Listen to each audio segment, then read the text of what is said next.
शहर से लोग गांव की तरफ भाग रहे थे लॉकडाउन में। हम भी गांव की तरफ गए और फिर से हमें वही लगने लगा था कि 4 साल हमारा उधर बर्बाद हुआ, अब लगता है कि फिर से इधर बरसों बर्बाद हो जाएगा। तब अंत में हमारा छोटा भाई, जो कि सबसे छोटा है, उसने हमें राय दिया कि YouTube एक ऐसा प्लेटफॉर्म है जहां पर कि पढ़ाया जा सकता है। वो 2 साल हमारे जीवन का सबसे काला इतिहास है।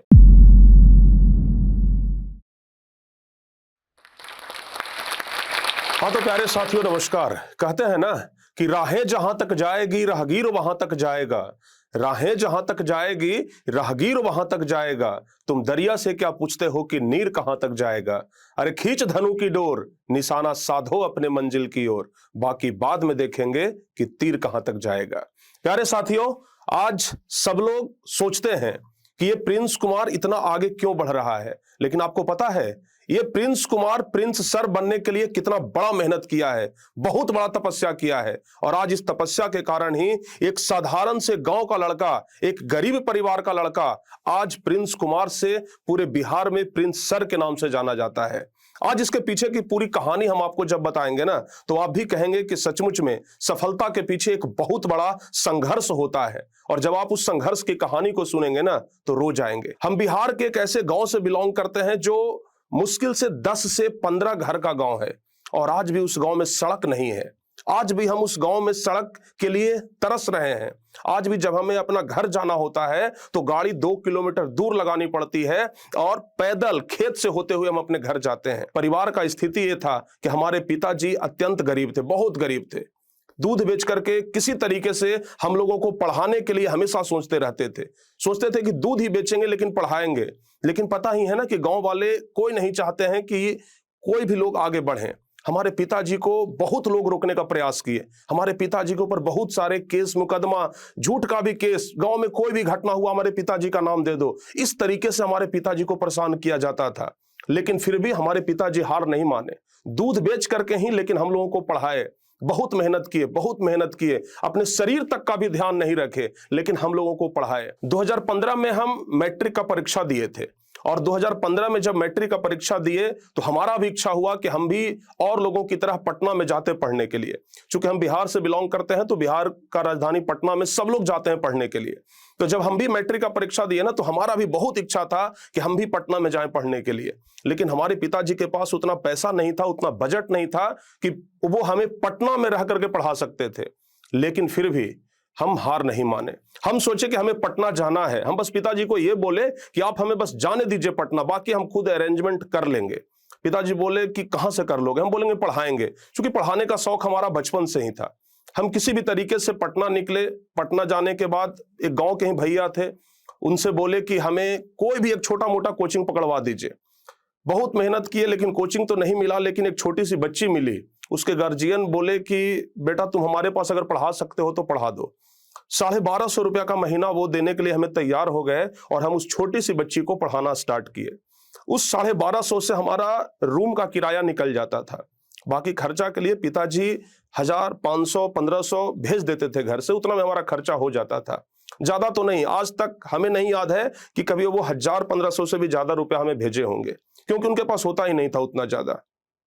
और भी हमारे 2 छोटे भाई थे जो गांव में ही पढ़ रहे थे, लेकिन फिर भी रूम का किराया हम अपने से निकाल रहे थे 1250 रुपया का महीना कमा करके। अंत में जब हम सोचे कि नहीं, और भी हमें कुछ करना है, और भी हमें पैसे कमाने हैं, तो सोचे कि भाई कहीं ना कहीं नौकरी तो लेना पड़ेगा। तो इसलिए हम जल्दी से इंटर करना चाहते थे कि इंटर करने के बाद हम कोई फॉर्म वगैरह भरें और उसके बाद हमें नौकरी मिल जाए। लेकिन हम इंटर करने के लिए दिन रात मेहनत कर रहे थे, पढ़ाई कर रहे थे कि इंटर में बढ़िया नंबर लाएंगे। 2015 में हमारा मैट्रिक हुआ था, लेकिन जब 2017 में हमारा इंटर का एग्जाम होने वाला था, तो इंटर के एग्जाम से 2 महीना पहले हमारे गांव में एक बहुत बड़ा घटना घटा। हमारे ही एक चचेरे भाई का बगल में मर्डर हो गया। उस मर्डर में हमारे घर के सभी परिवार चले गए जेल। जेल जाने के बाद वे लोगों से हमारा कोई संपर्क नहीं। हम पटना में थे और वे लोग जेल चले गए। घर से कॉल आता है कि सब लोग जेल चले गए हैं। उस समय तो ऐसा लगा कि हमारा दुनिया पूरा तबाह हो गया है, दुनिया पूरा बर्बाद हो गया है, अब हम कहीं के नहीं रहेंगे। हम पटना से तुरंत घर गए। घर गए तो पता चला कि उस केस में हमारा भी नाम है और भैया का भी नाम है। हमें तुरंत वहां से बोला गया कि आप लोग यहां से चल जाइए, नहीं तो आप लोग को भी पुलिस पकड़ लेंगी। हम पटना से घर आए थे कि घर पर जाकर के मम्मी को देखेंगे, चूंकि मम्मी घर में अकेली थी, सब लोग जेल चले गए थे। हमें वहां से भागना पड़ा।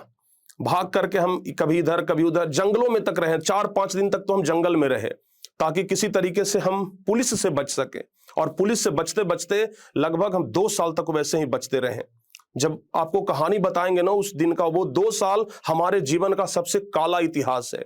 वो 2 साल को हम कभी भूल नहीं सकते हैं। अंत में बहुत कोशिश करने के बाद पिताजी को बेल हुआ। पिताजी जब जेल से बाहर आए तो फिर उनको पता चला कि हम लोगों का भी नाम है, तो वो बहुत प्रयास किए, इधर उधर गए, तब किसी तरीके से हम लोगों का नाम उस केस से निकलवाए। हमारे पिताजी बहुत मेहनत किए थे, क्योंकि वो जानते थे कि ये लोग पढ़ने वाला लड़का है, मेहनत करने वाला है। और हम लोग भी बहुत ज्यादा इधर उधर रिक्वेस्ट किए कि भाई हम लोग पढ़ने वाले हैं, किसी तरीके से हम लोगों को इस केस से निकालिए। हमें अपने आप को निर्दोष साबित करने में 2 साल लग गए कि नहीं, हम इस केस में इन्वॉल्व नहीं थे। यानी कि 2015 में हम मैट्रिक का परीक्षा दिए थे, हमें इंटर का परीक्षा देना था 2017 में, लेकिन हम 2017 में इंटर का परीक्षा नहीं दे पाए, 2018 में इंटर का परीक्षा नहीं दे पाए। 2 साल हम इधर उधर भागते रहे। अंत में हमारा फाइनल एग्जाम होता है इंटर का 2019 में। यानी कि हमारा मैट्रिक के बाद इंटर करने के लिए 4 साल बर्बाद हो चुका था।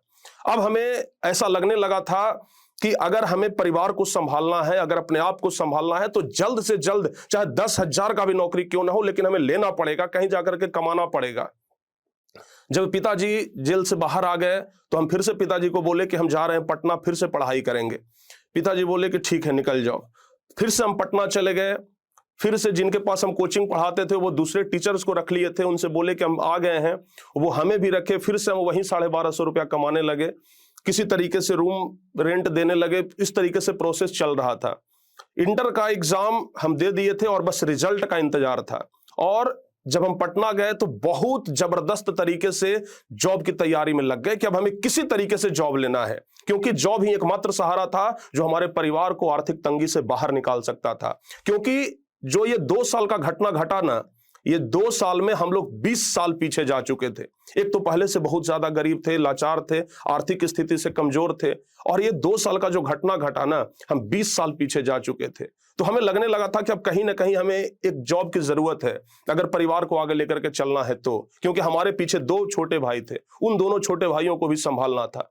अंत में जाकर के हम जॉब का तैयारी स्टार्ट किए, और इतना जबरदस्त तरीके से स्टार्ट किए, न रात को रात समझे, न दिन को दिन समझे, लगातार पढ़ते रहते थे, लगातार पढ़ते रहते थे। जब हम तैयारी करते गए, अंत में एग्जाम का डेट आया, हम एग्जाम भी दे दिए। एग्जाम देने के बाद बहुत दिन तक वेट किए कि रिजल्ट आ जाए, रिजल्ट आ जाए। 50-50 का चांस था कि हमारा एग्जाम क्लियर भी होगा, हमारा एग्जाम क्लियर नहीं भी होगा। तो बहुत दिनों के बाद फिर हमारा रिजल्ट आया, और जब हम रिजल्ट देखे तो बहुत ज्यादा खुश हो गए, क्योंकि हमारा रिजल्ट आ चुका था। हम पहले मम्मी के पास फोन किए, पापा के पास फोन किए कि हमारा रिजल्ट हो गया है, बहुत ज्यादा खुश हुए। उसके बाद फिर ज्वाइनिंग के लिए हमें बहुत लंबा इंतजार करना पड़ा। तब तक 2022 का लॉकडाउन आ चुका था। हम फिर से गांव चले गए, क्योंकि शहर से लोग गांव की तरफ भाग रहे थे लॉकडाउन में। हम भी गांव की तरफ गए, और फिर से हमें वही लगने लगा था कि 4 साल हमारा उधर बर्बाद हुआ, अब लगता है कि फिर से इधर बरसों बर्बाद हो जाएगा। जब गांव में गए तो हम बेरोजगार की तरह इधर उधर भटक रहे थे, कोई सहारा नहीं था। तब अंत में हमारा छोटा भाई, जो कि सबसे छोटा है, उसने हमें राय दिया कि YouTube एक ऐसा प्लेटफॉर्म है जहां पर कि पढ़ाया जा सकता है। तो हम सोचे कि बताओ भाई, कैसे पढ़ाया जा सकता है। फिर उसने हमें YouTube के बारे में बताना शुरू किया। हम भी उसको बहुत गहराई के साथ समझे, और सच कहे ना तो आज हम जिस मुकाम पे है ना, जितना हमारा योगदान है ना, उतना हमारे भाई का भी योगदान है। अगर वो ना बताया होता तो आज हम यहाँ पर ना होते। लेकिन जब हम YouTube स्टार्ट किए तो सबसे पहले तो ये सब मिल करके सोचे कि भाई चैनल का क्या नाम रखें, क्योंकि हमसे बहुत बड़े बड़े चैनल वाले थे। जब उन लोगों को देखते थे ना तो मन हताश हो जाता, डिमोटिवेट हो जाते थे कि नहीं, हमसे नहीं हो पाएगा, इतने बड़े बड़े धुरंधर लोग हैं, कहां से हम कर पाएंगे। बिहार में इन लोग का व्यूज बहुत बढ़िया जा रहा है, ये लोग बहुत सारे बच्चों को पढ़ा रहे हैं। फिर लगा कि नहीं, हमसे नहीं हो पाएगा। लेकिन फिर सब मिल करके हमें मोटिवेट किया, परिवार वाले सब मिल करके मोटिवेट किए कि नहीं, अगर पढ़ाना चाहते हो तो पढ़ाओ, दूसरे का मत देखो, बस अपना शुरू करो। हम भी अपना शुरू कर दिए। लेकिन हमारे साथ एक बहुत बड़ा प्रॉब्लम यह था कि हम बोलने में बहुत ज्यादा हकलाते थे। किसी किसी वर्ड को तो हम बोल ही नहीं पाते थे। ऐसा लगता था ना कि हमारे सामने अगर कोई हार्ड वर्ड आ जाए ना तो हम उसे बोल नहीं पाएंगे। हमारे पिताजी बहुत ज्यादा हमको मोटिवेट किए बहुत ज्यादा मोटिवेट किए कि तुम बोल सकते हो, तुम बोल सकते हो, अपने आप में चेंजिंग लाओ। लेकिन फिर भी अपने आप में बदलाव का हम प्रयास कर रहे थे, लेकिन हमसे हो नहीं पा रहा था।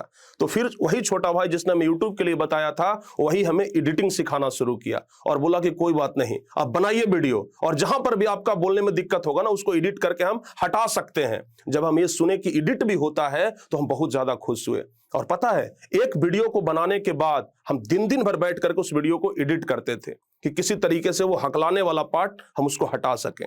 और एक वीडियो बनाते थे और दिन भर उसको एडिट करते थे, और तब जाकर के उसको हम अपलोड करते थे। अपलोड के बारे में भी आपको बताएंगे ना, आपको लगेगा कितना संघर्ष है। हम गांव में रहते थे, और बताए आपको शुरुआत में ही बताए थे कि एक ऐसे गांव में रहते थे जहां पर कि रोड तक नहीं है, आज भी खेत से होकर के जाना पड़ता है। वहां मोबाइल का नेटवर्क कहां पकड़ता। हमारे गांव में एक ऊंचा जामुन का पेड़ था, हम उसी जामुन के पेड़ पे जाकर के चढ़ जाते थे और वहीं से हम वीडियो अपलोड करते थे। वहां पर नेटवर्क थोड़ा बहुत फास्ट रहता था।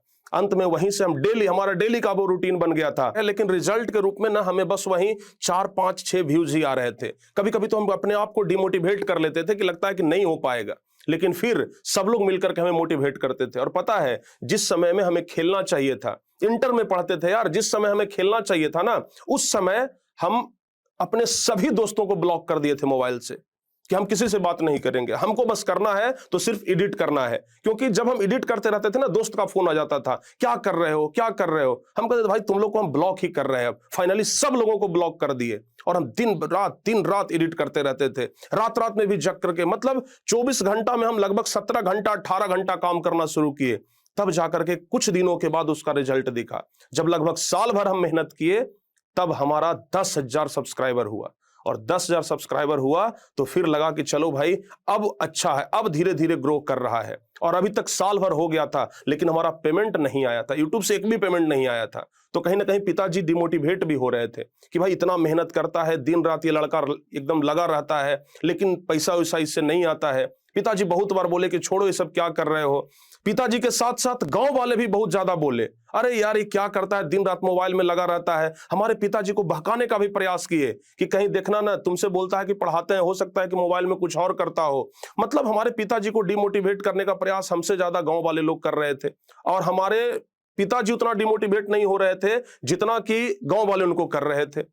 लेकिन फिर भी हम पिताजी को समझाते थे कि नहीं, थोड़ा सा और वेट कर लीजिए। अंत में लगभग 1 साल 2-3 महीने के बाद हमारा पहला पेमेंट आया 7,000 रुपया। जब पिताजी को हम बोले कि 7,000 रुपया आया है, तो वो पहले तो बहुत ज्यादा हंसे और बोले कि साल भर से ऊपर मेहनत किए हो और 7,000 आया है, कितना का महीना पड़ा। हम बोले कि यही 700-800 का। बोले इससे अच्छा तो पटना में तो होम ट्यूशन पढ़ा रहा था 1250 का, इससे अच्छा तुम वही चले जाओ, छोड़ दो इन सब चीजों को। हम बोले कि नहीं, अब हम साल भर दे दिए हैं, अब हम नहीं छोड़ेंगे, और करेंगे इसमें काम, और मेहनत करेंगे। और ज्यादा मेहनत किए और भगवान की कृपा से दूसरा महीना 14,000 हमारा आया। जब 14,000 आया तो पिताजी को बोले देखिए 1 महीना में डबल हो गया, और आगे मेहनत करेंगे ना तो ऐसे ही डबल होते जाएगा। पिताजी को भी कुछ उम्मीद लगता है कि चलो सब कुछ सही रहेगा। लेकिन कुछ ही दिनों के बाद हमारा ज्वाइनिंग लेटर आ गया। जो हम जॉब का फॉर्म भरे थे ना, उसका ज्वाइनिंग लेटर आ गया कि आपका ज्वाइन होने वाला है। और बिहार के कटिहार जिला में हमारा ज्वाइनिंग हुआ।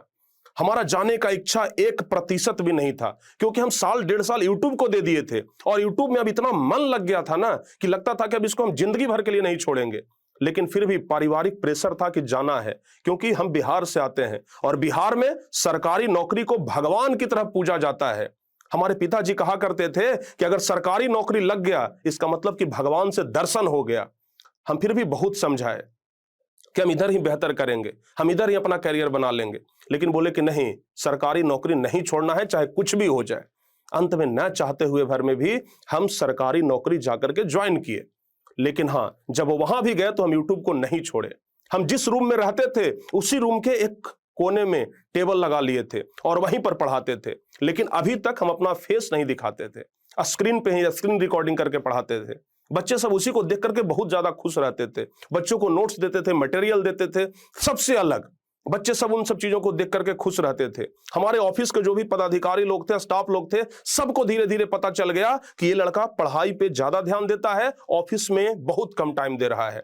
1-2 बार हमें पदाधिकारियों से डांट सुनने के लिए भी मिला, लेकिन अंत में हम उनको बोल दिए कि देखिए हमारा काम पढ़ाना है, हम इधर पारिवारिक प्रेशर के कारण आ गए हैं। अगर ज्यादा आप लोग करेंगे तो हम रिजाइन दे देंगे, हमें ये जॉब नहीं करनी है। वे लोग सोचे कि भाई ये बच्चा है, इस तरीके से बचपना हरकत कर रहा है। वे लोग बहुत समझाने का प्रयास किए, लेकिन फिर भी हम बोले कि नहीं सर, कुछ भी हो जाए हम यूट्यूब को नहीं छोड़ सकते हैं। हम दुनिया का सब कुछ छोड़ देंगे लेकिन यूट्यूब को हम नहीं छोड़ेंगे, क्योंकि हमारा अब इसमें मन लग गया है। अब हम तन मन से इसमें घुस गए हैं। हम नौकरी छोड़ते हमको 1 मिनट का भी देरी नहीं लगेगा, लेकिन हम यूट्यूब को सातों जन्म में नहीं छोड़ सकते हैं। लगातार हम काम करते रहे। लगभग 2 साल तक हम लगातार जॉब किए और लगातार हम इधर यूट्यूब भी कर रहे थे, पढ़ाई भी करवा रहे थे। लेकिन सबसे बड़ा समस्या था ना कि हमारा जहां पर ज्वाइनिंग हुआ था वहां पर भी बढ़िया इंटरनेट का सुविधा नहीं था, ना तो वहां पर रहने के लिए बढ़िया व्यवस्था था। बस एक रूम में रहते थे, उसी रूम में वीडियोज भी बनाते थे। अंत में जब सब लोगों ने हमें बताया कि जब पढ़ा ही रहे हो तो फिर क्यों ना अपना फेस दिखा करके पढ़ाओ। हमारे कुछ दोस्त लोग थे जो आसपास में रहते थे, तो वे लोग बोले कि जब पढ़ा रहे हो तो बढ़िया से पढ़ाओ, सब लोगों की तरह पढ़ाओ। भाई बड़े बड़े टीचर्स पढ़ा रहे हैं, उन लोगों की तरह पढ़ाओ ना, क्यों तुम ऐसे ही बस मोबाइल पे ऐसे घिसते रहते हो। हमें लगा कि भाई सचमुच में ये बोल रहा है जो अच्छा ही है, हमें पढ़ाना चाहिए, सचमुच में हमें पढ़ाना चाहिए फेस दिखा करके। बहुत हिम्मत की शुरुआत में तो कैमरा के सामने आने से डर रहे थे। बहुत खराब लगता था कि लोग क्या कहेगा कि ये देखो भाई ये प्रिंस है, ये देखो कैमरे के सामने आ रहा है। मतलब अपने आप को बड़ा बुरा लगता था कैमरे के सामने लाने में। लेकिन अंत में फिर हम सोचे कि भाई कैमरे के सामने आना है, डिजिटल बोर्ड हमें भी लगाना है, कैमरा हमें भी लगाना है, हम भी अब बड़े लेवल पर पढ़ाई करवाएंगे। तो हम लगातार साल भर मेहनत करते रहे। और जब हम साल भर मेहनत करते रहे ना, तो अगल बगल के लोगों को पता भी चल गया था कि भाई यहाँ पर कुछ लोग रहते हैं जो ऑनलाइन शायद पढ़ाते हैं। उस समय ना ऑनलाइन लोग जानते नहीं थे, चूंकि हमारा जो जॉब था ना एक लगभग ग्रामीण इलाके में था, ज्यादा कुछ शहरी इलाका नहीं था। तो फिर सब लोगों को बताना पड़ता था कि देखिए हम पढ़ाते हैं, ये करते हैं, वो करते हैं। सब लोगों को हम धीरे धीरे करके बताते थे। अंत में जब हमारे साथ 2-3 टीचर्स जुड़ गए, फिर हम सब मिल करके मेहनत करना शुरू किए और लगातार हम पूरा सेशन पढ़ाए, सब टीचर्स मिल करके पढ़ाए। और तब जाकर के जब एग्जाम हुआ और उसका जब रिजल्ट निकला, और जब हम रिजल्ट के दिन अपने घर आ रहे थे, गांव आ रहे थे, तब उस समय जब हम बीच रास्ते में थे ना, तब मैट्रिक का रिजल्ट निकला था, 10वीं क्लास का रिजल्ट निकला था। जब हम बस पर बैठ करके घर आ रहे थे, तो हम जब रास्ते में पहुंचे थे, तो उस समय हमारे मोबाइल के ऊपर एक वीडियो क्लिप आता है। मुश्किल से 20-25 सेकंड का वो वीडियो क्लिप रहा होगा। जब हम उस वीडियो क्लिप को खोल करके देखें तो ये मैट्रिक का रिजल्ट आ चुका था। और जब हम उस क्लिप में देख रहे थे, तो जो लड़का बिहार टॉपर बना था, उसके पिताजी खुद बोल रहे थे कि हमारा बेटा टारगेट बोर्ड का बैच लिए हुए था और टारगेट बोर्ड के ऑनलाइन संस्थान से पढ़ करके ही वो टॉपर बना है। जब हम ये पहली बार सुने ना, तो हमें तो विश्वास ही नहीं हुआ। हमें लगा कि कोई एडिट करके तो नहीं भेज दिया है। लेकिन हम जब बिहार तक चैनल खोले, तो फिर हमें पता चला कि नहीं, सचमुच ये क्लिप है। और उसके बाद पहली बार हम अपने भाई के पास कॉल किए कि जितना जल्दी हो सके हमें लेने के लिए आओ, क्योंकि हम जल्दी से घर आना चाहते हैं और टॉपर्स से जाकर के मिलना चाहते हैं। फिर हम जल्दी से अपने घर गए और फिर उसके बाद सीधे टॉपर्स के यहाँ गए। जब टॉपर्स के यहाँ गए, उनके पिताजी जब हमें देखे तो हमें गले लगा लिए, बोले कि सर सब आपके वजह से ही तो हो पाया है। ये जो लड़का आज टॉपर बना है ना, सब आपका ही कृपा है। आप जो सब दिन रात जो मेहनत करके पढ़ाते थे ना, उसका ही आज जो नतीजा आया है कि लड़का बिहार टॉपर बना। बहुत ज्यादा मन खुश हुआ। उसके बाद लगा कि नहीं भाई, हमें भी वो क्वालिटी है कि हम बिहार में टॉपर दे सकते हैं। तब हम अपने आप पर विश्वास कर पाए। उसके पहले तक तो नहीं लग रहा था कि हम कुछ कर पाएंगे भी। सब लोग का जिस तरीके से रवैया था ना, हमको नहीं लगता था। लेकिन जब बिहार टॉपर आया, तो अब हमें साबित करने का जरूरत नहीं था कि हम भी कुछ कर सकते हैं। हमें लगने लगा था कि अब हम भी बिहार टॉपर दे सकते हैं, आगे भी दे सकते हैं। और उसके बाद जब दोबारा हम जॉब पे आए, दोबारा जब हम अपने ऑफिस आए, तो हम ये मन बना करके आए थे कि अब बहुत जल्द हम ये जॉब छोड़ देंगे, क्योंकि अब हमें पूर्ण तरीके से ऑनलाइन में जाना है। क्योंकि अब हमें सबूत देने की जरूरत नहीं है कि हम भी अब एक बेहतर शिक्षक बन चुके हैं और बेहतर तरीके से हम बच्चों को पढ़ा सकते हैं। उसके बाद हम जाकर के रिजाइन दे दिए। उसके बाद हम परिवार वालों को भी बोल दिए कि नहीं, अब हम पूर्ण तरीके से इधर ही काम करेंगे, अब हम पढ़ाने का ही काम करेंगे, अब अपना पूरा जीवन हम पढ़ाई में एकदम गुजार देंगे। उसके बाद हम लगातार पढ़ाना शुरू किए और फिर से जब 2024 में रिजल्ट निकला, तो फिर से टॉपर्स अपना ही था। और अब तो टॉपर्स एक नहीं अनेकों होते हैं। और आप सोच करके देखिए कि जो चैनल एक समय पर 5-6 लड़कों के लिए तरस रहा था, 5-6 सब्सक्राइबर्स के लिए, 5-6 व्यूज के लिए तरस रहा था, और आज उसी चैनल पे लगभग 1.5 मिलियन से भी ज्यादा बच्चे जुड़े हुए हैं और बिहार के 1.5 मिलियन से भी ज्यादा बच्चे जुड़ करके हमारे साथ पढ़ाई कर रहे हैं। और अब जब पिताजी से पूछते हैं कि पहले वाले दिन को याद करिए ना, जिस समय आप मना करते थे कि नहीं ये सब छोड़ दो, 7-8 हजार से क्या होगा, और आज पता है टारगेट पोर्ट के साथ जुड़ करके लगभग 150 से 200 लोग काम कर रहे हैं और सब लोगों का जो परिवार है वो टारगेट बोर्ड की बदौलत ही चल रहा है। तो आप सोच करके देखिए कि आज टारगेट बोर्ड कहां तक पहुंचा, लेकिन ये सब पहुंचा है बिहार के बच्चों के कारण। बिहार के बच्चों ने हमें इतना प्यार दिया, इतना सपोर्ट दिया, इतना ज्यादा सपोर्ट दिया कि आज हम प्रिंस कुमार से प्रिंस सर बन गए। एक ऐसा लड़का जो गांव में था, गांव के लोग जिस लड़के पर हंसते थे कि नहीं ये तो कुछ नहीं कर पाएगा, बाकी 3 भाई तो कुछ कर लेंगे, ये नहीं कुछ कर पाएगा, और आज सबसे पहले 4 भाइयों में हम ही कुछ करके दिखाए हैं। और आज हमारे पूरे एरिया में नाम होता है कि भाई लड़का हो तो उसके जैसा। तो हम जाते जाते ना आप लोगों से एक बात जरूर कहना चाहेंगे, क्योंकि हम बात कर रहे थे संघर्ष का, तो हम कहना चाहेंगे कि लोहा जितना तपता है उतनी ही ताकत बढ़ती है। लोहा जितना तपता है उतनी ही ताकत बढ़ती है। सोने को जितना आग लगे वो उतना प्रखर निखरता है, और हीरे को जितनी धार लगे वो उतना खूब चमकता है। मिट्टी का बर्तन जब पकता है तो धुन पर खूब खनकता है। सूरज जैसा बनना है तो सूरज जैसा जलना होगा। नदियों सा आदर पाना है तो पर्वत छोड़ निकलना होगा। हम आदम के बेटे हैं, क्यों सोचे राह सरल होगा। हर एक संकट का हल होगा, वो आज नहीं तो कल होगा, वो आज नहीं तो कल होगा। और सबसे बड़ा धन्यवाद तो हम जोश टॉक की टीम को देना चाहते हैं, क्योंकि आज तक हम अपनी पूरी स्टोरी कहीं पर नहीं बताए थे और न कभी हमें ऐसा मौका मिला कि हम अपना पूरा स्टोरी बताएं। लेकिन थैंक यू जोश टीम को हम बोलना चाहेंगे, बहुत बहुत हृदय की गहराइयों से धन्यवाद देना चाहेंगे कि आज हमें इस प्लेटफॉर्म पे ला करके खड़ा किए ताकि हम अपना पूरा स्टोरी बता सके और अब बिहार के ही नहीं बल्कि इंडिया के बच्चों को भी हम मोटिवेट कर सकें। और हमारा प्रयास यही है कि हम जल्द बिहार से बाहर निकल के पूरे इंडिया के बच्चों के लिए कुछ कर सकें। और अगर हमारा ये प्रयास सफल रहा तो हम बहुत जल्द सब लोगों के बीच होंगे और सब लोगों को हम अपने द्वारा, हम अपने टीम के द्वारा और हम अपने इस टारगेट बोर्ड के द्वारा सब लोगों को पढ़ाई करवाएंगे। धन्यवाद।